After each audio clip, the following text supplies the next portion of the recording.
تو شہباز گل نے 4 بار انہوں نے ننگا کا لفظ جو ہے وہ استعمال کیا. تھوڑا سا لحاظ ہونا چاہیے کہ آپ کو کب بولنا ہے اور کب نہیں بولنا. کیا وقت آ گیا ہے, آج تو اتنی بھی میسر نہیں. غریبوں کو روٹی کھلاتے ہوئے جتنے آپ کے کیمرے ہوتے ہیں, غریب اتنا وہاں پہ بیٹھا نہیں ہوتا جتنے کیمرے بیٹھے ہوتے ہیں وہاں پہ. ڈاکٹر محیط پیر سادہ کو جو ہے نا, وہ عمران خان صاحب کے ہیلی کاپٹر کے اوپر بھی اب شک ہو گیا. کل شام کو سوشل میڈیا کے اوپر جو ہے ایک عدد آڈیو نکالی گئی ہے اور بہت ڈسکس ہو رہی ہے. میرے ذرائع جو مجھے بتا رہے ہیں بڑی پرسنل قسم کی گفتگو ہے. السلام علیکم ناظرین, میں ہوں منصور علی خان. اپنے ڈیجیٹل چینل کے اوپر آپ کو خوش آمدید کہوں گا. ناظرین, اس ویڈیو کے اندر کچھ بڑی اہم خبریں آپ کے ساتھ شیئر کرنی ہیں. اس کے ساتھ ساتھ ایک 5ویں آڈیو کے بارے میں بھی کچھ تفصیلات آپ کے ساتھ شیئر کریں گے. کس کی آڈیو ہے, کیا گفتگو ہے, اس کے اندر ساری تفصیلات بھی ابھی تھوڑی دیر میں آپ کے ساتھ شیئر کرتا ہوں. لیکن سب سے پہلے کچھ دیگر خبریں ذرا شامل کر لیں. ایک تو ایشو پورے پاکستان میں ایک سٹارٹ ہوا ہے, وہ ہے نیٹ میٹرنگ کا. جو بیسکلی یہ وہ لوگ جو سولر کے کنزیومرز ہیں ان کے حوالے سے, جس میں نیپرا نے کہا تھا کہ جناب ہم نیٹ میٹر جن لوگوں نے لگائے ہوئے ہیں ان سے بجلی ہم 9 روپے کے حساب سے لیں گے اور ان کو بیچیں گے ہم 19, 20, 21 روپے کے حساب سے. تو اس کے اوپر ایک پھڈا پڑا ہوا تھا. تو اس کے اوپر قومی اسمبلی کی قائمہ کمیٹی برائے کابینہ نے انہوں نے فی الحال نیپرا کو کہا ہے کہ جی جب تک ہم اس کے اوپر کوئی رولنگ نہیں دیتے آپ اس کو امپلیمنٹ مت کیجیے گا. تو ایک تو یہ ڈیولپمنٹ آپ کے ساتھ شیئر کرنی تھی. دوسرا, کل رانا ثناءاللہ صاحب کے وارنٹ گرفتاری جاری ہوئے تھے. ہم نے اپنی پچھلی ویڈیو میں اس کا ذکر بھی کیا تھا. اس کے اوپر اپڈیٹ یہ ہے کہ وارنٹ لانے والی اینٹی کرپشن پنجاب کی ٹیم تھانہ کوسار سے اسے واپس بھیج دیا گیا. اس کی وجہ یہ بتائی گئی تھی کہ جی وارنٹ گرفتاری پہ جو ایڈریس تھا وہ فیصل آباد کا تھا. آپ جانتے ہیں رانا ثناءاللہ صاحب کا تعلق فیصل آباد سے ہے. تو انہوں نے کہا جی رانا ثناءاللہ صاحب جو ہے کیونکہ تھانہ کوسار کی حدود میں نہیں رہتے, ان کا ایڈریس ہی یہاں کا نہیں ہے, تو اس لیے ہم آپ کی کوئی مدد نہیں کر سکتے. تو وہ جو ایک ڈرامہ شروع ہوا تھا کل, وہ ویسے کا ویسے ہی جو ہے وہ ختم ہو گیا. اس پہ کوئی ڈیولپمنٹ نہیں ہو سکی. فیصل آباد کا جہاں پہ ذکر ہو رہا ہے, تو جناب شہباز گل صاحب نے کل فیصل آباد میں کارکنوں سے خطاب کیا. اور شہباز گل صاحب جب اندر تھے, جب حراست میں تھے, تو عمران خان صاحب باہر جب جلسے کرتے تھے تو بار بار اپنے ہر جلسے کے اندر ذکر کرتے تھے اسے ننگا کر کے مارا گیا, ننگا کر کے مارا گیا, ننگا کر کے مارا گیا. تو شہباز گل صاحب بھی جو ہے اب جب باہر آ کے گفتگو کرتے ہیں, تو انہوں نے کل جب وہ فیصل آباد میں کارکنوں سے خطاب کر رہے تھے تو 4 بار انہوں نے ننگا کا لفظ جو ہے وہ استعمال کیا. پتہ نہیں کیوں اس کو اتنا ریپیٹ کر رہے ہیں. اور یہاں تک کہ ایک مرتبہ شلوار اتارنے کا بھی انہوں نے ذکر کر دیا. I have no idea why does he want to talk such things in front of the public. خیر مرضی ہے ان کی. ایک تو انہوں نے امپورٹنٹ بات ایک یہ بھی تھی کہ ان کا جو فیوریٹ چینل ہے ان کا شہباز گل صاحب کا اے آر وائی نے ان کا ریکارڈ جو ہے وہ جو ریکارڈڈ خطاب تھا, ان کا ایکچوئل خطاب جو ہماری ٹیم نے چیک کیا وہ 23 منٹ کا خطاب تھا, لیکن اس کو ایڈٹ کر کے اے آر وائی نے صرف 9 منٹ کے لیے دکھایا. کیا وقت آ گیا ہے مان سے. وہ ایک وہ مجھے شعر یاد آ گیا کہ آج تو اتنی بھی میسر نہیں, آپ مٹی پاؤ گے. چلو میں پورا نہیں پڑھنا چاہ رہا. تو آگے اس کے بعد انہوں نے کہا کہ جی ضمیر فروشوں کو اپنی آنکھ سے دیکھا, تمام مکروہ چہرے عمران خان کو دھوکہ دیتے ہوئے دیکھے. کوئی گورننس کا بہانہ بنا رہا تھا, کسی کو مہنگائی یاد آ گئی. تو انہوں نے کہا جی عمران خان کو رپورٹ آتی تھی کہ کس شہر سے کتنے ضمیر بکے. میں چونکہ ان کے ساتھ ہوتا تھا تو مجھے بھی باتیں پتہ لگتی نہیں. تو ایک دن فیصل آباد کی رپورٹ بھی آئی اور پتہ لگا کہ یہاں بھی ضمیر بک گئے ہیں. یہ ہمارے لیے شرمندگی کی بات ہے. تو انہوں نے کہا جب مجھے پتہ لگا تو میں نے اپنے آپ سے وعدہ کیا کہ میں عمران خان سے بے وفائی نہیں کروں گا, شہر کی لاج رکھوں گا. رانا ثناءاللہ بھی اسی شہر سے ہیں, ان کے وارنٹ نکلے ہوئے ہیں پنجاب حکومت سے. مجھے نہیں پتا کہ آپ پکڑے جائیں گے یا نہیں پکڑے جائیں گے, لیکن رانا ثناءاللہ اگر آپ گرفتار ہوئے تو آپ کو ننگا کر کے نہیں ماریں گے, اور اگر کوئی مارے گا تو میں اس کے خلاف کھڑا ہوں گا. غیرت مند لوگ دوسروں کی شلواریں نہیں اتارتے, غیرت مند لوگ دوسرے لوگوں کا سر اور ان کا ننگ ڈھانپتے ہیں. اگر آپ پکڑے گئے, پنجاب میں میری پارٹی کی حکومت ہے, میں باہر کھڑا رہوں گا کہ کوئی آپ کو ننگا نہ کرے, کوئی آپ کو مار نہ سکے. یہ میرا آپ سے وعدہ ہے. آپ پر کوئی سیاسی کیس نہیں بنے گا کیونکہ ہم شرافت کی سیاست پر یقین رکھتے ہیں. بھائی اتنے کافی ہیں. عمران خان آپ کو ننگا نہیں کرے گا, آپ کا سر ڈھانپے گا. اگر آپ کسی بھی مقدمے میں پھنس گئے, سیاست کرنی ہے تو مردوں والی کریں. یہ مجھے سمجھ نہیں آتی, یہ کیا مطلب ہے اس بات کا. یہ کیا بات ہوئی, سیاست کرنی ہے تو مردوں والی کریں. ڈاکٹر یاسمین راشد جو ہے مردوں والی سیاست کرتی ہیں, زرتاج گل مردوں والی سیاست کرتی ہے, شیریں مزاری مردوں والی سیاست کرتی ہے. یہ کیا بات ہوئی, سیاست کرنی ہے تو مردوں والی سیاست کریں. اس کا مردوں اور عورتوں کے ساتھ کیا تعلق ہے بھائی. یہ اپنی میل شوونزم سے خدا کے لیے باہر آ جائیے. کس بات کا گھمنڈ ہے آپ کو اس بات کا کہ جی آپ مرد ہیں. اس کا ان چیزوں کا کیا تعلق ہے؟ ایک جگہ بیٹھ کے ابھی پچھلی پریس کانفرنس میں جب آپ کے ساتھ ڈاکٹر یاسمین راشد بیٹھی ہوئی تھی تو آپ نے اپنی پریس کانفرنس کا آغاز فاطمہ جناح سے کیا تھا. تو فاطمہ جناح مردوں والی سیاست کرتی تھی. مردوں والی سیاست کرنی ہے تو مردوں والی کریں. اقتدار میں رہتے ہوئے پولیس کو استعمال کرنا بغیرتی ہے. ایلو پڑھو. اقتدار میں رہتے ہوئے پولیس کو استعمال کرنا بغیرتی ہے. تو آپ جو استعمال کرتے ہیں مسلم لیگ نون کے لوگوں کو کے گھروں پہ جو چھاپے مروائے تھے وہ کیا تھا؟ میں یہ نہیں کہہ رہا کہ مسلم لیگ نون والے بھی جو ہیں وہ کوئی دودھ کے دھلے میں وہ بھی استعمال کرتے ہیں, آپ بھی استعمال کرتے ہیں. خیر, مقابلہ کرنا ہے تو الیکشن میں کریں, دودھ کا دودھ پانی کا پانی ہو جائے گا. اے بھی تانوں ہونی یاد آیا جب آپ لوگوں نے جو ہے نا وہ سپون فیڈنگ کر لی ہے نا, اپنی ساری سپون فیڈنگ آپ نے کر لی, آپ نے لوگوں کو بتا دیا, سمجھا دیا کہ جناب ٹرانسکرپٹ نہیں, خط کہتے ہیں اس کو, اور امریکہ کا نام نہیں لینا, اور بار بار لوگوں کو بتانا ہے. اس کے بعد جا کے اب آپ اس جوگے ہوئے ہیں کہ آپ جا کے نا یہ الیکشن کی تڑیاں لگاتے ہیں کہ جی الیکشن کرا لیں. تو اس سے پہلے, آج سے 6 مہینے پہلے جب بات ہوتی تھی کہ جناب الیکشن کروا لیں, اس وقت تو آپ کے ہوش اڑ جاتے تھے کہ نہیں الیکشن نہیں کروانے. میں اگلا الیکشن لڑوں یا نہ لڑوں, لوگوں کے ساتھ کھڑا رہوں گا. اچھا جی, اس کے علاوہ کل ایف آئی اے نے گرفتار پاکستان تحریک انصاف کے رہنما حامد زمان صاحب کو جو ہے وہ ضلع کچہری میں پیش کیا. ان کے جسمانی ریمانڈ کی استدعا کی گئی, 14 دن کے جسمانی ریمانڈ کی استدعا کی گئی. انہوں نے دلائل دیے دوران سماعت. جو ملزم ہے حامد زمان کی طرف سے خواجہ حارث صاحب پیش ہوئے, انہوں نے دلائل دیے کہ ایف آئی آر میں لگائے گئے الزامات مکمل طور پر بے بنیاد ہیں. ایف آئی اے خود تسلیم کر رہا ہے ہم پیش ہوئے, اگر انویسٹیگیشن میں تعاون کرنے تو گرفتاری کی ضرورت نہیں. اس کے بعد درخواست پر فیصلہ محفوظ کر لیا گیا اور بعد میں حامد زمان کو 2 روزہ جسمانی ریمانڈ کے اوپر جو ہے ایف آئی اے کے حوالے کر دیا گیا. اس کے علاوہ جہاں پہ یہ معاملہ ایکچولی جو ہے وہ ممنوعہ فنڈنگ کیس کا ہے, تو تحریک انصاف نے ممنوعہ فنڈنگ کیس کے سلسلے میں ایف آئی اے انکوائری اسلام آباد ہائی کورٹ میں چیلنج کر دی ہے. اس کی سماعت جو ہے وہ کل یعنی کہ پیر والے دن ہوگی.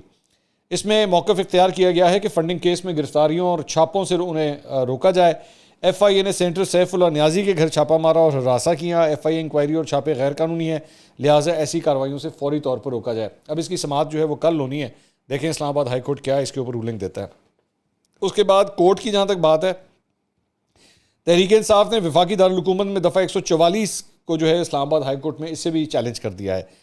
اسد عمر صاحب نے درخواست میں موقف اختیار کیا ہے کہ دفعہ 144 قانون پرامن احتجاج روکنے کے لیے غیر آئینی قانون ہے. یہ بھی اس سلسلے میں بھی جو ہے وہ چیف جسٹس اسلام آباد ہائی کورٹ اطہر من اللہ جو ہیں وہ پیر والے دن اس کے اوپر بھی سماعت کریں گے. سو پیر والے دن 2 امپورٹنٹ معاملات ہیں جو اسلام آباد ہائی کورٹ کے اندر جو ہے وہ ڈسکس ہونے ہیں. اسلام آباد کے بارے میں البتہ میں آپ کو جو میرے پاس اطلاعات آ رہی ہیں وہ یہ ہے کہ اچھے خاصے کنٹینرز جو ہیں, بلکہ یہ کہا جا رہا ہے اسلام آباد کے جو چند لوگوں سے میری بات ہوئی ہے, پورا کنٹینر سٹی بن گیا ہے. اور اس مرتبہ ایک نئی چیز جو دیکھنے میں آ رہی ہے وہ یہ ہے کہ کانکریٹ کے روڈ بلاکس جو ہیں نا وہ لا کے سڑکوں کے اوپر رکھ دیے گئے ہیں. کانکریٹ کے بلاکس جو کا مقصد یہ ہوتا ہے کہ ایک ڈسپوزیبل قسم کی دیوار کھڑی کر دینا ان روڈ بلاکس کے ذریعے. یہ مجھے نہیں یاد پڑتا کہ میں نے پہلے کبھی اس طرح کی بلاکیجز جو ہے میں نے پہلے کبھی دیکھی ہوں. تو اس قسم کے انتظامات جو ہیں وہ اسلام آباد میں کیے جا رہے ہیں. اب دیکھیں اسلام آباد ہائی کورٹ اس کے اوپر جو ہے وہ کیا رولنگ دیتا ہے. اچھا جی, کل عمران خان صاحب ڈیرہ اسماعیل خان میں سیلاب متاثرین میں چیک تقسیم کرنے کی تقریب میں گئے تھے.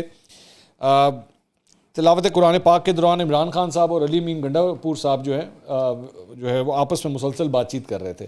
تھوڑا سا لحاظ ہونا چاہیے کہ آپ کو کب بولنا ہے اور کب نہیں بولنا, ایک موقع ہوتا ہے ہر چیز کا. خیر, علی امین گنڈا پور صاحب نے جو خطاب کیا وہ بڑا ضروری ہے, کیونکہ آگے چل کے میں آپ کو بتاتا ہوں کیوں وہ ضروری ہے. انہوں نے کہا جی اسٹیشن کمانڈر کا شکر گزار ہوں کہ انہوں نے ہمیں ہیلی کاپٹر مہیا کیا اور ہم نے صوبائی حکومت کا راشن بذریعہ ہیلی کاپٹر متاثرین تک پہنچایا اور اس سے کافی ہمیں ریلیف کا کام ملا. ہماری جو پی ٹی آئی کی ٹیم ہے اس نے کرونا کے ٹائم میں 54,000 لوگوں کو سہولت دی تھی. ہماری ٹیمیں گھر گھر جا کر سامان دیتی ہیں. ہم کوئی پکچر نہیں نکالتے, کوئی تصویر نہیں نکالتے, کیونکہ ہم سمجھتے ہیں کہ یہ اس عوام کا حق ہے. لو دسو ذرا, آپ کی پاکستان تحریک انصاف جتنی آپ تصویریں کھینچتے ہیں, غریبوں کو روٹی کھلاتے ہوئے جتنے آپ کے کیمرے ہوتے ہیں, غریب اتنا وہاں پہ بیٹھا نہیں ہوتا جتنے کیمرے بیٹھے ہوتے ہیں وہاں پہ. اور اس کام کے اوپر ہوتے ہیں کہ عمران خان صاحب کا ایک ایک پوز جو ہے وہ ہم کھینچ لیں, ایک ایک تصویر ہم کھینچ لیں. یہ کہتے ہیں کہ جناب ہم تصویر یا پکچر نہیں اتارتے. انہوں نے کہا یہ حکومت کا فرض ہے اور آپ کو آپ کا حق عزت سے ہی ملنا چاہیے. یہ ہمیں عمران خان صاحب نے بھی سکھایا ہے اور یہی ہمیں اسلام نے بھی سکھایا ہے. اب بات یہ ہے کہ اسلام نے تو واقعی آپ کو سکھایا ہے کہ ایک ہاتھ سے جب آپ دیں تو دوسرے ہاتھ کو پتہ نہ لگے, لیکن آپ لوگ جتنی کو اس کی ترویج کرتے ہیں اور جتنا آپ لوگ اس کی شوشہ کرتے ہیں، مطلب میں اور کچھ نہیں تو آپ ابھی جا کے پی ٹی آئی کے ذرا اکاؤنٹس جا کے دیکھ لیجئے، یہ جو چیکس تقسیم کرنے کی جو پوری تقریب تھی، اس کی کتنی کوریج ہوئی ہے، کیا کیا دکھایا گیا سب کے سامنے، پھر اس کے بعد کہتے ہیں جی ہم دکھاتے نہیں ہیں۔ اچھا، اس کے بعد انہوں نے کہا کہ جی اللہ تعالیٰ یا تو عذاب لاتا ہے اپنے لوگوں پر، یا اللہ تعالیٰ اپنے لوگوں سے امتحان لیتا ہے۔ وہ امتحان کیوں لیتا ہے؟ کیونکہ وہ چیک کرتا ہے کیا میرے لوگ میری انسانیت کے ساتھ کھڑے ہوتے ہیں یا نہیں۔ تو ہم نے اس امتحان میں کامیاب ہونا ہے، سرخرو ہونا ہے۔ ہمارا ایمان ہے کہ اللہ تعالیٰ ہم پر عذاب نہیں، ہمارا امتحان لے رہا ہے۔ اگر ہم اس امتحان میں کامیاب ہو گئے تو اللہ تعالیٰ دوبارہ ایسا امتحان کبھی نہیں لے گا۔ سو بیسکلی وہی علی امین گنڈا پور صاحب بھی جو ہے وہ بالکل قاسم سوری کی طرح ایک پوری طرح اسلامک ٹچ ضرور دے رہے تھے ان تمام چیزوں کو۔ اچھا، اس کے بعد عمران خان صاحب کا خطاب جناب شروع ہوا۔ انہوں نے کہا کہ جی مجھے بڑا افسوس ہوا ہے کہ سندھ کے اندر جس طرح لوگوں کے اندر چیزیں پھینکی جا رہی تھی، کوئی ہیلی کاپٹر سے پھینک رہا تھا، کوئی ایسے پھینک رہا تھا، انسانوں کو تذلیل کر کے پیسہ دینا، میں یہ سمجھتا ہوں کہ میرے دین کے خلاف ہے۔ اچھا، اس کے بعد انہوں نے کہا مجھے بڑی خوشی ہے کہ ہماری تحریک انصاف کی جو اب سوچ بن رہی ہے کہ سیاست ہے کہ عبادت سمجھ کر رہے ہیں۔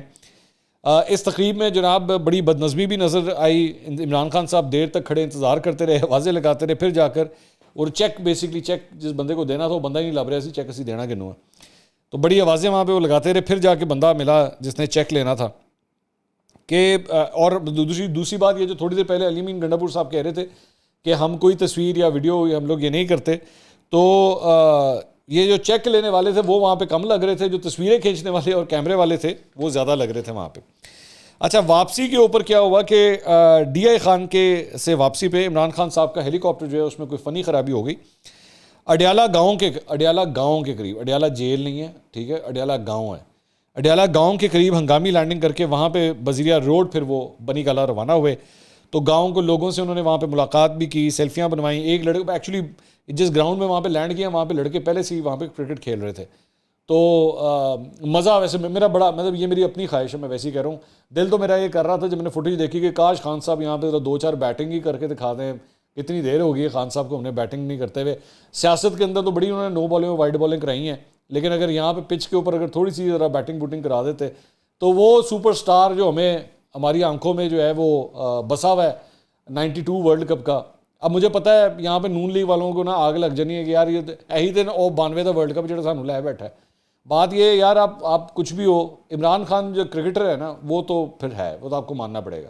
اختلاف عمران خان دا پولیٹیشین سے ہے، عمران خان دا کرکٹر سے اختلاف نہیں ہے، ٹھیک ہے۔ تو میں فرینکلی میں بولوں گا، میرا تو دل کر رہا تھا کہ خان صاحب اگر ایک آدھی گیند کرا دیں، پتہ نہیں اب عمر بھی کافی ہو گئی، گیند ہوتی ہے کہ نہیں ہے، لیکن بیٹنگ تو وہ کر سکتے تھے، بیٹنگ تو ہو جاتی ہے پھر بھی۔ وہ جوڑ چھوڑ وغیرہ 70 سال کے بعد ہو جاتا ہے، لیکن فٹ ہے ماشاءاللہ، عمران خان صاحب فٹ ہیں، مجھے اسپیکولیٹ نہیں کرنا چاہیے۔ تو وہاں پہ انہوں نے بچوں سے بات چیت بھی کی اور کہا کہ زیادہ دیر نہیں رہے گی انقلاب میں انشاءاللہ۔ ایک بات بتا دوں، کوئی نہیں روک سکتا اس کو۔ تو ایک آدمی نے وہاں پہ بتایا کہ یہ حلقہ NA 63 ہے اور یہاں پر MA نے جو ہے وہ سرور خان صاحب، یہ ان کا حلقہ ہے۔ تو عمران خان صاحب نے کہا یہ وہی ہے نا جو پہلے نثار کا تھا، یعنی یہ حلقہ جو ہے، تو وہ جو مقامی شخص تھا اس نے کہا جی ہاں۔ تو عمران خان صاحب نے کہا تو چودھری نثار کی کیا پوزیشن ہے یہاں پہ؟ تو وہاں کا جو مقامی شخص تھا اس نے کہا جی چودھری نثار نے بھی اپنے دور میں کام کرائے ہیں، سرور خان نے بھی کافی کام کروائے ہیں یہاں پہ۔ تو عمران خان صاحب نے پوچھا کہ کس کی پوزیشن بہتر ہے، نثار کی یا چودھری سرور کی؟ انہوں نے غلطی سے چودھری سرور کہہ دیا۔ تو چودھری سرور صاحب کو بھی ذرا خوش ہو رہے ہیں، چودھری صاحب آج بھی آپ جو ہے نا وہ روح کے اندر اور دماغ کے اندر آج بھی بستے ہیں۔ خیر، تو مقامی جو شخص تھا اس نے کہا جی PTI کا دور ہے۔ تو اب وہ بیچارہ مطلب سامنے عمران خان کھڑے ہو پہ کی کہنا، انہیں یہی کہنا سی بھائی جان، وہ عمران خان صاحب کو آپ لڑکانہ میں بھی اتار دیں گے تو وہاں کا بندہ بھی یہی کہے گا بھائی جان یہ بھی تاڑا ہی ہے گا، تسی بے فکر ہو۔ آپ اس کو رائیونڈ بھی اتار دیں گے تو وہ بھی کہے گا بھائی جان یہ بھی تاڑا ہی ہے گا۔ ساری بات ہے، ایک پارٹی کا سربراہ سامنے کھڑا ہے تو اس نے کیا کہنا ہے آگے سے، لیکن ہوگا بھی، مطلب ہو سکتا ہے کہ واقعی ہو۔ غلام سرور صاحب وہاں پہ کافی ایکٹیو ہیں وہاں پہ۔ تو عمران خان صاحب نے کہا چلو شکر ہے، اللہ الحق ہے، سچ کا خدا ہے۔ تو اس کے بعد وہاں پہ جو بچے تھے ان سے بھی کرکٹ اور کرکٹ سے متعلق جو ہے بات چیت کی، شاہین آفریدی کا پوچھا، حارث رؤوف کی انہوں نے تعریف کی۔ تو بہرحال اب ان کی یہ جو ہیلی کاپٹر کے اندر جو بھی یہ فنی خرابی ہوئی ہے، اللہ کا شکر ہے کوئی نقصان نہیں ہوا، کوئی ایسی بات نہیں ہوئی۔ لیکن ڈاکٹر محیط پیرزادہ جو ہے نا وہ انہوں نے ایک ٹویٹ کیا ہے، وہ میں ضرور شیئر کرنا چاہوں گا آپ کے ساتھ۔ انہوں نے کہا millions of Pakistani must be word on these, اس کے بعد apostrophe repeated technical problems in Imran Khan's helicopter and wonder if these are just happening or these are being caused